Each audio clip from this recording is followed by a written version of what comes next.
Okay, so even though I said we were in like the firmly in like the 1900s here in terms of period, we're going to actually jump back to find a relatively simple example of this. We're going to go back to Mozart.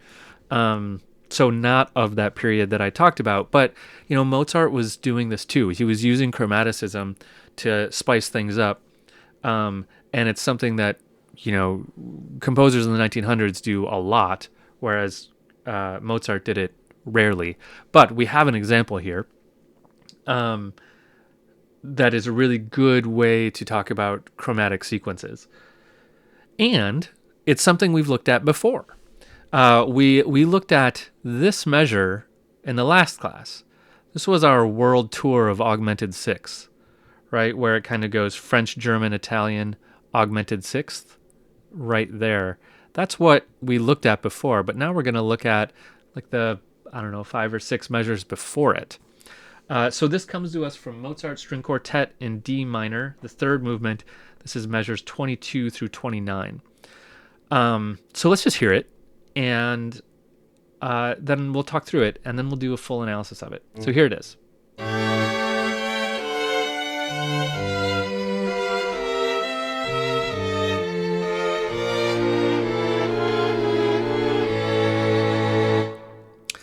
Okay, let's hear it a little slower so that we can kind of get our head around those harmonies a little bit more. So we're at 120 now. Let's pull it down to 70. How about that? Okay. So now we're at 70 BPM, and really try to hear what's going on now.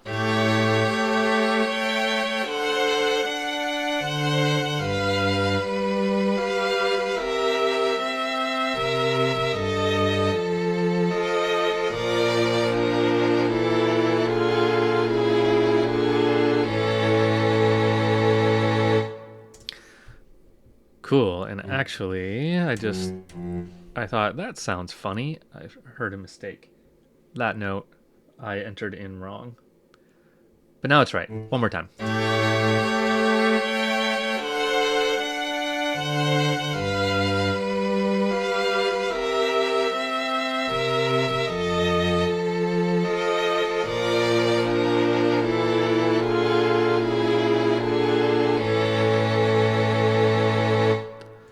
Okay, so we definitely hear a sequence, right? We hear this whole thing just plopping down, right? It's just it's just going down and down and down and down.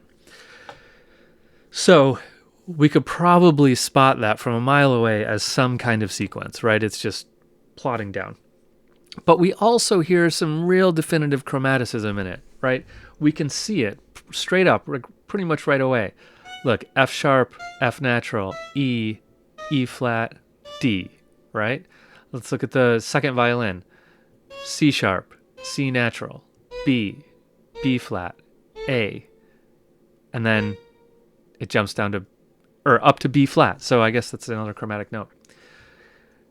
Now, less chromaticism in the cello and viola. They're stepping, they're kind of serving as the foundational elements. So that'll help us to analyze it a little bit.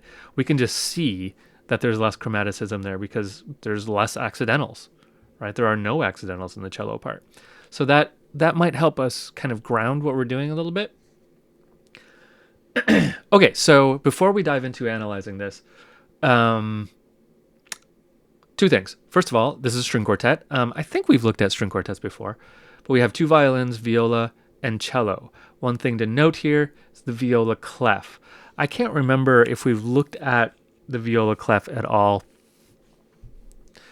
The viola clef, also called alto clef, it's tricky. It's kind of a head scratcher because I always screw it up. I'm not gonna lie. I'm not great at reading alto clef. The way to read it is you look for the little pointed bracket here, that little spot right in the middle, and that is going to be always on C. Okay, so the middle line in this clef, the middle line is C. So that is a C. That's what That's the easiest way to ground yourself. Okay, and then everything else adjusts from that. So this is also a C, but an octave lower. If you want a quick way to do it, what that means is basically you're reading a step down and an octave down.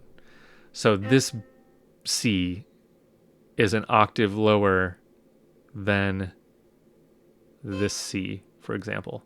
Okay, so it's an octave lower plus a step.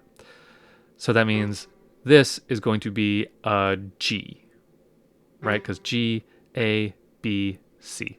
You can count your way up.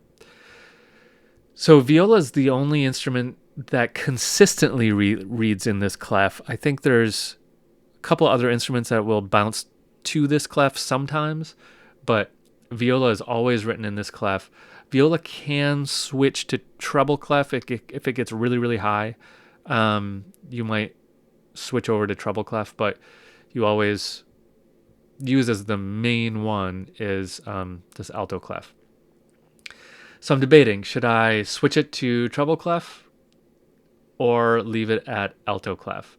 For your sake, I should leave it at alto clef, but for my sake, to analyze this sucker, I really want to switch it to treble clef. So I think I'm going to. So let me just say, if you take music theory class, you're going to have to, like in a university, you're going to have to learn to read alto clef, at least a little bit. But since it's my class and I can do what I want, I'm going to plop this sucker over to treble clef. Now you'll see everything plopped way, way, way low because of that octave switch. So I'm just going to cheat a little bit and transpose that up an octave for the purpose of our analysis.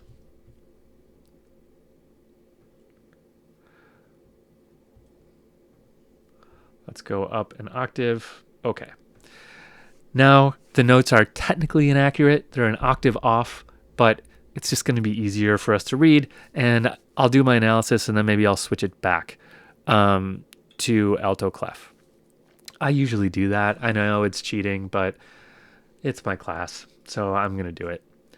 Okay, so now we're in treble clef. Okay, so yeah, two things I wanted to point out is we're looking at a string quartet, obviously, and we have that viola alto clef, which is now a treble clef, so it'll be a little bit easier to read.